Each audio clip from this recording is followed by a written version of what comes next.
From Lithuania to Ireland, the European social model is being tested as unemployment rockets. By next year, 1 in 10 Europeans could be looking for work. In Spain, it's already almost 1 in 5. Strikes are on the rise, employees are kidnapping their bosses, and resentment is building against foreign workers. And students and school leavers face the bleakest job market in a generation. This is not the sort of thing Europe is used to. With unemployment set to continue rising across the continent, the European Union is hoping its social model is the right one to deal with the fallout. But even with financial capitalism on the ropes, the idea of a more social Europe is having trouble getting off the ground. Now a job summit promoted by the European Commission here in Brussels has been repeatedly downgraded from a meeting of heads of state and government to a mere talking shop in between trade unions and their opponents in business. It started off with great ambitions and great expectations. All the heads of government were going to meet, the unions, employers were going to be there, and so on.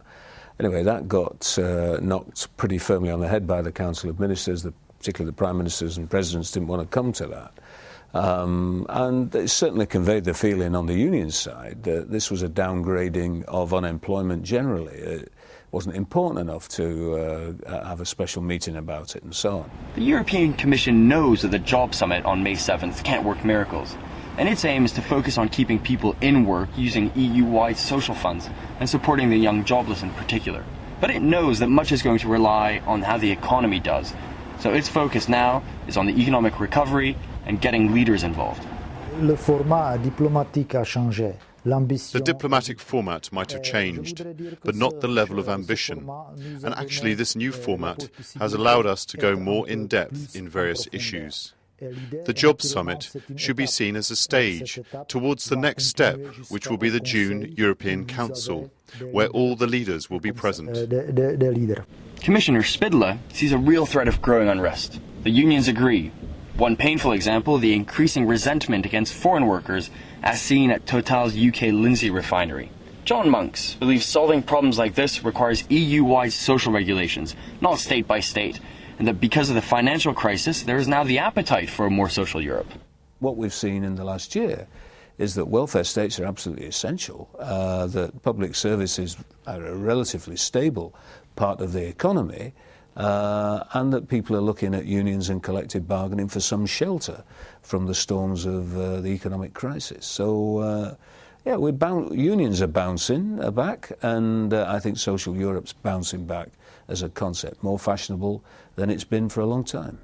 To some politicians, this is still the union's pipe dream. A social Europe will always be limited. After all, the only heads of state attending the Job Summit are the leaders of the current and the next 2 EU presidencies, the Czech Republic, Sweden, and José Luis Zapatero of Spain. President Sarkozy, Gordon Brown, and Angela Merkel backed off, worried about giving false hope to jobless Europeans. After all, whatever they do, unemployment will continue rising in coming months. Much, then, as business groups say, is still down to individual countries and economic recovery rather than EU summits. The main way in which we will improve the European labour market and address unemployment has to be done by member states. The European community has a role, as does the European social model, but it must be done in such a way that we maintain the flexibility of the labour market and avoid imposing a one-size-fits-all across such a cosmopolitan European society. The European Commission knows there are weaknesses to address in the social model, but it maintains that it's a very active weapon against joblessness and unrest. Commissioner Spidla again. La politique sociale de l'Union, c'est un atout. EU-level action is an asset, and we've taken many actions to deal with the crisis, and this will be even more important in the future. If you compare, for example, to the United States, you can see that the Obama administration is in many ways making its social policies European. With elections for the European Parliament coming up next month, supporters of a more social Europe are hoping for a boost that could help them here in Brussels. But as Brown, Sarkozy and Merkel have shown by skipping the Job Summit, this is an issue that will continue to be dealt with at national level. This is Stanley Peñal, Brussels correspondent for the Financial Times.